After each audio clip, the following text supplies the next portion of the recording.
What we saw was from Jagmeet Singh, in which he said Canada should not simply follow the U.S.'s foreign policy, particularly given its history of self-interested interference in the region. All countries should be free to make their own democratic decisions through free and fair elections, independent of authoritative pressure or foreign interference. Keeping in mind that Canada, through the Lima Group, several weeks ago, apparently, Foreign Affairs Minister Chrystia Freeland spoke to Juan Guaido, and they have been leading significant leaders of the Lima Group for a couple of years now. So what exactly is Singh saying, and what is the NDP's position on all of this? John? It's utterly baffling. And remember, the NDP is not simply an outlier on this. Well, it certainly is in terms of the major political parties, but it's also echoing the comments of some major public sector and private sector unions.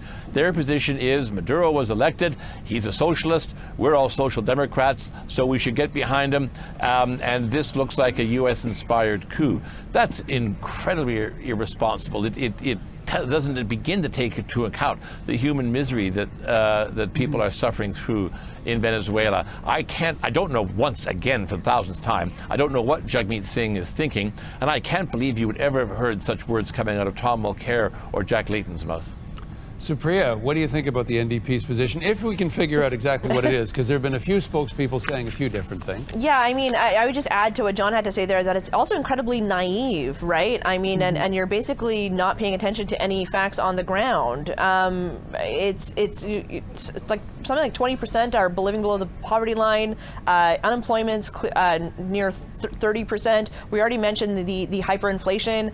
The average weight loss of a Venezuelan is close to like 20 pounds, and that's because of malnutrition and food shortages. I think we've already mentioned something like 3 million or 10% of the country practically has fled or left already. This is a crisis and has been a crisis basically since Chavez. Maduro hasn't really done anything since then other than to continue that sort of Chavismo ethos in that country, and it's incredibly disappointing to hear the NDP come out with what could basically be talk at a pub with a couple of first-year poli-sci students.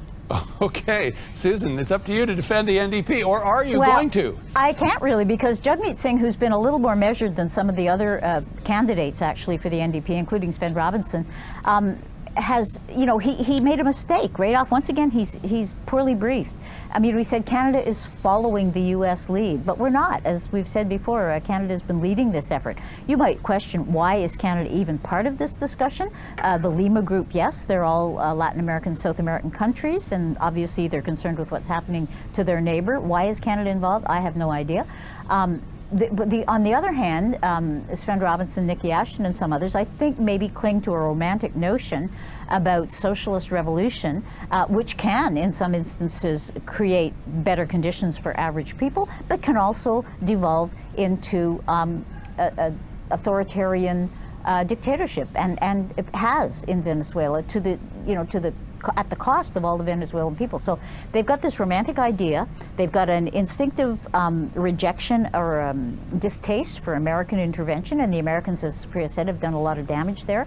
And it's clouding their vision of what's actually happening, I think.